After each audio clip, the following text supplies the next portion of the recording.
think that emotion and social processing was completely separate from cognitive abilities like problem solving, mathematics, and language.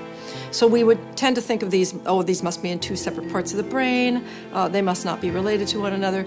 The new work that we're doing in brain science and behavioral science is to show how deeply linked these two are. 1, 2, 3, 4.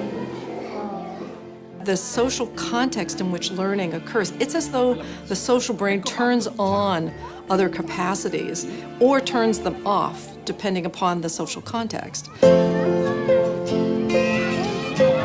So an example is we exposed monolingual American English learning babies to brand new languages. In one set of experiments, we exposed them to Mandarin Chinese, and in another one to Spanish.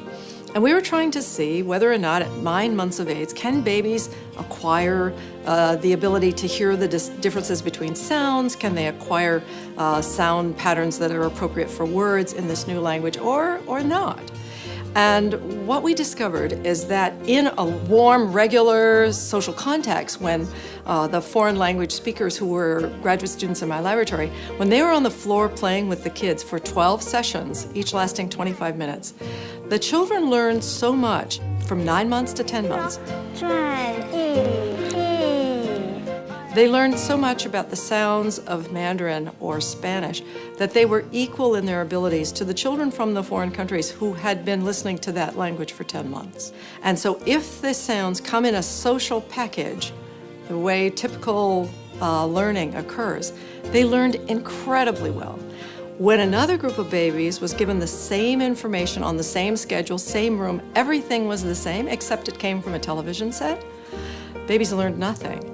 They climbed up to the television set and they would touch it, they'd look at it, they seemed to be riveted to the TV. But when you tested them after their 12 sessions, they had learned nothing. The brain measures and the behavioral measures showed that they were just flat in their abilities in the foreign language. So only live social experience provided the babies and their brains the right kind of information at the right time in development.